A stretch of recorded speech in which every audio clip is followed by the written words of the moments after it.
നമസ്കാരം കൂട്ടുകാരെ, എല്ലാവർക്കും സുഖമായിരിക്കുന്നുണ്ടല്ലോ.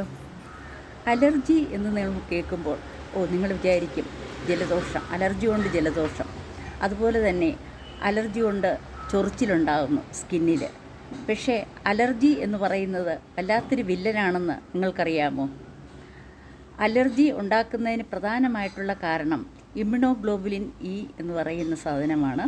അത് പ്രധാനമായിട്ട് ഹൈപ്പർ സെൻസിറ്റിവിറ്റി അങ്ങനെ ഉണ്ടാകുന്നത് കൊണ്ടാണ്. എന്തെങ്കിലും ഒരു സാധനത്തിനോട് ആൻറ്റിജനോട് ഹൈപ്പർ സെൻസിറ്റിവിറ്റി ഉണ്ടാകുമ്പോഴാണ് നമുക്ക് അലർജി ഉണ്ടാകുന്നത്. നോക്കൂ, അലർജി നമ്മളത്ര ചെറിയ കാര്യമായിട്ട് കളയേണ്ടതില്ല. കാരണം ചിലപ്പോൾ അത് നമ്മുടെ ജീവനെടുത്തേക്കാം. നോക്കൂ, ചിലപ്പോൾ അലർജി എനിക്ക് പൊടി അലർജിയാണ്, അതുകൊണ്ട് എനിക്ക് എപ്പോഴും ജലദോഷമാണ്. അത് സാധാരണമാണ്. നമ്മൾ ആൻറ്റി ഹിസ്റ്റമിൻ, കാരണം അലർജി ഉണ്ടാകുന്ന സമയത്ത് റിലീസ് ചെയ്യുന്ന ഒരു സബ്സ്റ്റൻസാണ് ഹിസ്റ്റമിൻ. ആൻറ്റി ഹിസ്റ്റമിൻസ് എടുത്തിട്ട് നമ്മൾ ആ സമയത്ത് അല്ലെങ്കിൽ അതിനുള്ള ട്രീറ്റ്മെൻറ്റുകൾ ചെയ്യും. പക്ഷേ അലർജി കൊണ്ട് പലതരം സ്കിൻ ഡിസീസുകൾ ഉണ്ടാവാറുണ്ട്. എക്സിമ, അലർജിയുടെ ഹിസ്റ്ററിയുള്ള ആൾക്കാർക്ക് എക്സിമ എന്ന് പറയുന്ന സ്കിന്നിലുണ്ടാകുന്ന ഒരു കണ്ടീഷൻ ഉണ്ടാകാറുണ്ട്. അതുപോലെ തന്നെ കയ്യിലൊക്കെ ഇങ്ങനെ സ്വെല്ലിങ്ങും കളർ ചേഞ്ചും ഒക്കെ ഉണ്ടായിട്ട് ഭയങ്കര ചൊറിച്ചിലായിരിക്കും. അലർജിയുടെ പ്രധാന ലക്ഷണങ്ങളിലൊന്നാണ് ഈ ഭയങ്കരമായിട്ടുള്ള ചൊറിച്ചിൽ. പിന്നെ അലർജി അതുപോലെ തന്നെ ആസ്മയ്ക്ക് കാരണമാകാം. അലർജി നമ്മുടെ ബ്രോങ്കസിനും അതായത് ശ്വാസക്കൊഴലുകളും അവയുടെ ബ്രാഞ്ചസിനുമൊക്കെ സ്പാസം, ഇങ്ങനെ നാരോയിങ് സ്പാസം ഉണ്ടാക്കിയിട്ട് അത് നമുക്ക് ആസ്മയ്ക്ക് കാരണമാകാം. അപ്പോഴും നമ്മൾ ആൻറ്റി ഹിസ്റ്റമിൻസും അതുപോലെ അഡ്രിനാലിനും ഒക്കെയുള്ള ട്രീറ്റ്മെൻറ്റ് നമ്മൾ കൊടുക്കേണ്ടതായിട്ട് അത്യാവശ്യമാണ്. ഇനി സിവിയർ ടൈപ്പ് ഓഫ് അലർജി എങ്ങനെയാണെന്ന് അറിയാമോ? നിങ്ങൾ ആരെങ്കിലും അലക്സാണ്ടർ ദി ഗ്രേറ്റ് എന്ന് പറയുന്ന സിനിമ കണ്ടിട്ടുണ്ടോ? അതിനകത്ത് മോഹൻലാൽ ഒരു പ്രൊസീജിയർ ചെയ്യുന്നുണ്ട്. അതായത് ഈ ഭാഗത്തായിട്ട്, അതായത് ട്രക്കിയ എന്ന് പറയുന്ന നമ്മുടെ വിൻപൈപ്പിൻ്റെ ഭാഗത്തായിട്ട് ഒരു ഹോൾ ഇടുന്നു. ആ ഹോളിൽ കൂടെ ഒരു ട്യൂബ് കയറ്റുന്നു.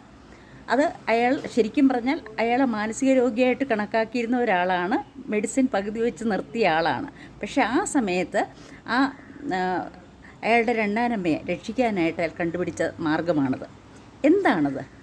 അവിടെയാണ് അലർജി വില്ലനാകുന്നത്. അതായത് നിങ്ങൾ ഇപ്പോൾ അലർജിയുള്ള സാധനങ്ങൾ കഴിക്കുന്നു എന്നിരിക്കട്ടെ. ചിലർക്ക് ഈ കല്ലിമേക്കായ, അതുപോലെ കണവ എന്ന് പറയുന്ന സാധനം, പ്രോൺസ്, അല്ലെങ്കിൽ ചിലപ്പോൾ ബീഫ്, അങ്ങനെയുള്ള ചിലതരം നട്ട്സ്, അങ്ങനെയുള്ള എന്ത് വേണമെങ്കിലും ആവാം, ചേന, ചേമ്പ്, അങ്ങനെയുള്ള കാര്യങ്ങളിലൊക്കെ ചിലർക്ക് സിവിയർ ആയിട്ടുള്ള അലർജി ഉണ്ടാവാം. പ്രത്യേകിച്ചും ഉള്ളിലേക്ക് കഴിക്കുന്ന സാധനങ്ങളിൽ അലർജി ഉണ്ടാകുകയാണെങ്കിൽ അത് വല്ലാത്തൊരു സിസ്റ്റമിക് ആയിട്ടുള്ള ഒരു കണ്ടീഷനിലേക്ക് വരും. അതിനെയാണ് നമ്മൾ അനാഫിലാക്സിസ് എന്ന് പറയുന്നത്. എന്താ അവിടെ നടക്കുന്നത്? അനാഫിലാക്സിസ് എന്ന് പറയുമ്പോൾ ശരീരത്തിലെ എല്ലാ സിസ്റ്റങ്ങളെ ബാധിക്കുകയും അതുപോലെ തന്നെ ബ്ലഡ് പ്രഷർ കുറച്ചിട്ട്, നമുക്ക് ബ്ലഡ് പ്രഷർ കുറഞ്ഞാൽ എന്താ പറ്റുക? ബ്ലഡ് വെസൽസിൽ കൂടെ, അതായത് ധമനികളിൽ കൂടെ രക്തം നേരെ പോവുകയില്ല. അങ്ങനെ വരുമ്പോൾ ആ ഭാഗങ്ങളിലൊക്കെ രക്തം കിട്ടാതെ വരികയും അങ്ങനെ ഷോക്കിലേക്ക് മാറുകയും ചെയ്യും.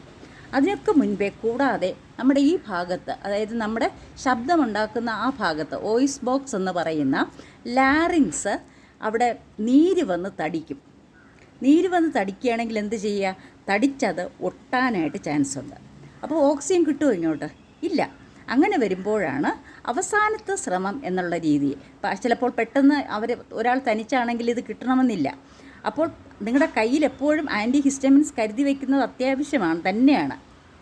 ഇനി അങ്ങനെ ഒരു കണ്ടീഷനിൽ പെട്ടെന്ന് പറ്റിയില്ല എന്നുണ്ടെങ്കിൽ നിങ്ങൾ 108 വിളിച്ചോ, എന്തെങ്കിലും പെട്ടെന്ന് ഹോസ്പിറ്റലിൽ പോകാനായിട്ട് നോക്കുക. വല്ലാത്ത വെപ്രാളമായിരിക്കും ശ്വാസം കിട്ടാതെ. ആ സമയത്താണ് അവരെന്ത് ചെയ്യുക? ഈ ശ്വാസം ഇങ്ങോട്ട് കിട്ടാതെ വരുമ്പോൾ ഇവിടെ ഒരു ഹോൾ ഇട്ടിട്ട് ട്രക്കിയോസ്റ്റോമി ട്യൂബ് എന്ന് പറയുന്ന ട്യൂബിട്ട് ഓക്സിജൻ കൊടുക്കുന്നത്. നോക്കൂ, നമ്മൾ ഈ കഴിക്കുന്ന വളരെ രുചികരമായിട്ട് കഴിക്കുന്ന പല ഭക്ഷണങ്ങളും നിങ്ങളെ ഈ അനാഫിലാക്റ്റിക് ഷോക്കിലേക്ക് എത്തിക്കാം. അത് ജീവൻ തന്നെ കവർന്നെടുത്തേക്കാം, അല്ലേ? അപ്പോൾ അലർജി ചെറിയ സാധനമാണോ? അപ്പോൾ അതുകൊണ്ട് നിങ്ങൾ പറ്റുമെങ്കിൽ അലർജി ടെസ്റ്റുകൾ ചെയ്യുക. അത് മാത്രമല്ല, നമുക്കെപ്പോഴാണ് ഒരു പെട്ടെന്നൊരു അത്യാഹിതം അല്ലെങ്കിൽ പെട്ടെന്നൊരു ആരോഗ്യസ്ഥിതി മോശമാകുന്നതെന്നറിയില്ല. അപ്പോൾ നമുക്ക് തരുന്ന മരുന്നുകൾ, ആ മരുന്നുകൾക്ക് അലർജി ഉണ്ടോ എന്നുള്ളത് ചിലപ്പോൾ അലർജി ടെസ്റ്റ് പോലും ചെയ്യുമ്പോൾ അത് നമ്മുടെ മരണത്തിന് കാരണമാകാം, സ്കിൻ ടെസ്റ്റ് ചെയ്യുമ്പോൾ പോലും. അതുകൊണ്ട് നിങ്ങൾ എന്തൊക്കെയാണ് നിങ്ങൾക്ക് അലർജി ഉള്ളതെന്ന് ഒരു അലർജി ടെസ്റ്റ് ചെയ്ത് നിങ്ങൾ മനസ്സിലാക്കി വയ്ക്കുക. മാത്രമല്ല എന്തെല്ലാം മരുന്നിനാണ് നിങ്ങൾക്ക് അലർജി ഉണ്ടെന്ന് നിങ്ങൾ ടെസ്റ്റ് ചെയ്യുക. അത് നിങ്ങൾ ഒരു നോട്ടായിട്ട് എഴുതി വയ്ക്കുക. എന്നിട്ട് നിങ്ങൾ ഹോസ്പിറ്റലിൽ പോകുമ്പോൾ ഡോക്ടറിന് ഇതൊന്ന് കാണിക്കുക. കാരണം പ്രത്യേകിച്ച് നമ്മൾ പണ്ടൊക്കെ കാണിക്കുന്ന പെൻസിലിൻ എന്ന് പറയുന്ന മരുന്നിന് പലർക്കും അലർജിയുണ്ട്. അതുപോലെ തന്നെ പലതരം മരുന്നുകൾക്കും പലർക്കും അലർജി വരാം. അപ്പോൾ അലർജിയുള്ള മരുന്ന് ഇഞ്ചക്ഷനായിട്ട് എടുക്കുകയാണെങ്കിൽ എന്തായിരിക്കും അവിടെ സംഭവിക്കുക? ചില സമയങ്ങളിൽ ടെസ്റ്റ് ഡോസ് എടുക്കാൻ പോലും നിങ്ങളുടെ കണ്ടീഷൻ കാരണം ടെസ്റ്റ് ഡോസ് എടുക്കാൻ പോലും അവിടെ ചിലപ്പോൾ ചാൻസ് കിട്ടിയെന്ന് വരില്ല. അത്ര ക്രിട്ടിക്കൽ സ്റ്റേജിലിരിക്കുന്ന ഒരു പേഷ്യൻറ്റിന് ജീവൻ രക്ഷിക്കാൻ വേണ്ടി അവർ മരുന്ന് തരും. പിന്നെ ഡോക്ടർമാരെ കുറ്റം പറഞ്ഞിട്ട് കാര്യമില്ല. അതുകൊണ്ട് എല്ലാവരും അലർജി ടെസ്റ്റ് എടുത്തിട്ട് എന്തിനൊക്കെയാണ് നിങ്ങൾക്ക് അലർജി അത് അവോയ്ഡ് ചെയ്യുക, അത് എഴുതി വയ്ക്കുക. അത് നിങ്ങൾ എന്തെങ്കിലും നിങ്ങളുടെ മൊബൈലിലോ എന്തെങ്കിലും വച്ചിട്ട് അത് നിങ്ങൾ ഹോസ്പിറ്റലിൽ പോകുമ്പോൾ ഡോക്ടറെ കാണിക്കുക. ഓക്കെ.